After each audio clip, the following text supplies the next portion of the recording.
आशीष नमस्कार।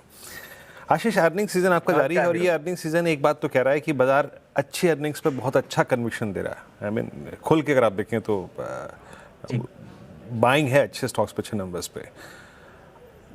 आप in fact the weakest space आप कोफोज को देखिए ना। कल अर्निंग्स पे हमारी बात भी हो रही थी इनके प्रमुख से, स्ट्रॉन्ग कन्विक्शन था उनका।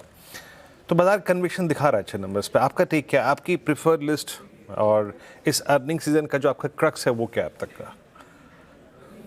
Very good morning Virendra, good morning अनुज।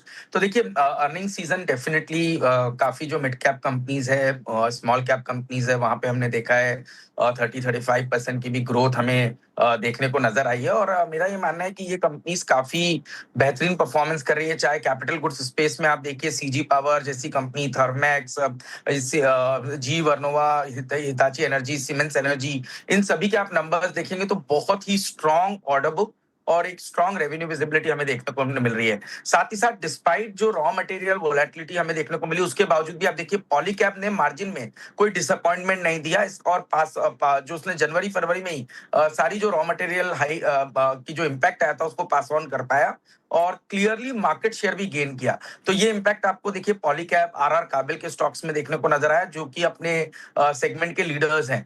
वहीं अगर से आप कैपिटल मार्केट्स में देखें तो एंजल वन, बीएससी, इनके जो नंबर्स आए वो बहुत ही ज्यादा इंकरेजिंग रहे। और आप देखेंगे कि एंजल वन ने ऐसे माहौल में भी 41% का मार्जिन बनाया। और आप देखेंगे एवरेज डेली टर्नओवर भी इनका काफी अच्छा रहा। तो इसका मतलब एक डल मार्केट में भी ये कंटिन्यूअसली अपना मार्केट शेयर बनाए रखे और वॉल्यूम्स में कोई कमी देखने को नजर नहीं आई। तो ये क्लियर एक इंडिकेशन है कि कहीं ना कहीं अंडर करंट मार्केट का काफी स्ट्रांग है। और जिस तरह से जीएसटी कट या इनकम टैक्स रेशनलाइजेशन हुआ, प्लस रूरल इकोनॉमी का पिकअप हुआ, आप देखिए ऑटो के नंबर्स, एसयूवी सेगमेंट की जो ग्रोथ आई, ट्रैक्टर सेगमेंट में जो ग्रोथ आई, वो बहुत इंकरेजिंग रही। तो ये मैं कह सकता हूं कि बाजार में एक वेल डाइवर्सिफाइड आपको ग्रोथ देखने को नजर आ रही है। बट एक चीज जरूर है कि बाजार में जो इंटरेस्ट है वो इस समय पे स्मॉल और मिड कैप स्पेस पे ज्यादा इंटरेस्ट बना हुआ है। लार्ज कैप कहीं ना कहीं अंडर परफॉर्म कर रहे हैं और अभी ऐसे कोई कारण नहीं नजर आ रहे जहां हम ये कह सके कि इमीडिएटली लार्ज कैप में रीरेटिंग होगी। तो मेरे हिसाब से ट्रेंड स्मॉल मिड कैप का बरकरार रहेगा।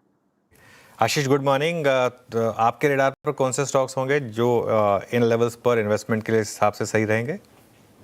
तो अनुज देखिए, आप हम सीडीएमओ स्पेस को काफी पॉजिटिवली ट्रैक कर रहे हैं। यहाँ पर पे आप देखें Navin fluorine, Sai life, Laurus labs, consistently इनके जो सीडीएमओ बिजनेस है उसमें बहुत बड़ी ग्रोथ देखने को नजर आ रही है। Just in case Naveen fluorine के अंदर में 61% की ग्रोथ सीडीएमओ स्पेस में देखने को नजर आई। तो क्लियरली एक बहुत बड़ा growth engine, growth driver CDMO बना हुआ है। तो ये स्पेस काफी इंटरेस्टिंग लगता है। कैपिटल मार्केट्स में हम कंसिस्टेंटली बीएससी, एमसीएक्स और एंजल वन जैसे स्टॉक्स को बेट कर रहे हैं। खासतौर पर एंजल वन एक रीसेंट पिक हमारी बनी हुई है और हमें लगता है कि बहुत ही अच्छा एक वैल्यूएशन गैप आप देखिए, जहां पे ग्रो का मार्केट कैप 1,20,30,000 करोड़ के ऊपर है। Angel one is trading somewhere around 30,000 crore market cap. तो ये एक मुझे लगता है री रेटिंग का बड़ा कैंडिडेट बन सकता है। एआई, डेटा सेंटर, एनर्जी और कैपिटल गुड्स, ये जो चार एक सब सेगमेंट या इसको एक पूरा ब्रॉड कैपिटल गुड्स का सेगमेंट कहे, इसमें मुझे लगता है कि काफी अच्छी बढ़त रहेगी। तो थर्मेक्स की हमने पहले भी आपके शो पे चर्चा की थी, सीजी पावर की चर्चा की थी, सीमेंस एनर्जी हमें काफी अच्छा लगता है। तो ये कुछ स्टॉक्स हैं जो कैपिटल गुड्स स्पेस में हमें काफी प्रॉमिसिंग नजर आ रहे हैं। आशीष, ये वाइट गुड कंपनियों के लिए ये पूरा का पूरा सीजन कंप्लीट वॉश आउट है। पहले भी अगर आप देखिए इनकी अर्निंग्स अच्छी नहीं थी, बट ये सीज़न में सेंट्रल इंडिया, नॉर्थ इंडिया में तो specially north India, Delhi NCR, यहाँ तो मेरे ख्याल से हार्डली 10 दिन हीट वेव रही थी। आपकी राय क्या होगी ऐसे में, जब एक बहुत ही आपके पूरे साल का सबसे अच्छा टाइम वो वॉश आउट हो जाए आपके पोर्टफोलियो में, अगर ये स्टॉक्स हैं तो उनके साथ करना क्या चाहिए इस वक्त? तो वीरेंद्र, हमने इस स्पेस से अभी थोड़ी दूरी बनाए रखी। इनफैक्ट इसको हम प्ले कर रहे थे ईएमएस के through, electronic manufacturing services space के थ्रू।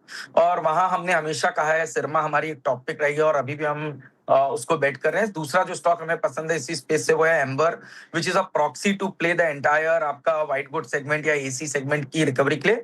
बट साथ ही साथ पीसीबी के अंदर में भी एम्बर ने अपनी एंट्री ली है। तो हम इस कारण से हमेशा एम्बर और सिरमा, इन दो स्टॉक्स को बेट करते रहे। हमने थोड़ा हम अभी अवॉइड करते रहे वोल्टास जैसे स्टॉक को, क्योंकि यहाँ पर जैसे आपने बिल्कुल सही कहा, एक तो ये सबसे इंपॉर्टेंट क्वार्टर था, और इस क्वार्टर में जहां पे इतनी स्ट्रॉन्ग हीट वेव के बावजूद भी आप देखें, एक तो रॉ मटेरियल की भी वोलेटिलिटी आ गई और साथ में वॉल्यूम में भी बहुत बड़ा पिकअप नहीं देखने को नजर आया, तो उसका एक शॉर्ट टर्म इम्पैक्ट देखने को नजर आएगा। तो हमें लगता है कि इस स्पेस से, एफएमसीजी स्पेस से हम थोड़ी अभी दूरी बनाए रखे हुए हैं। ऑल राइट, बहुत बहुत शुक्रिया आशीष आज हमारे साथ जुड़ने के लिए। और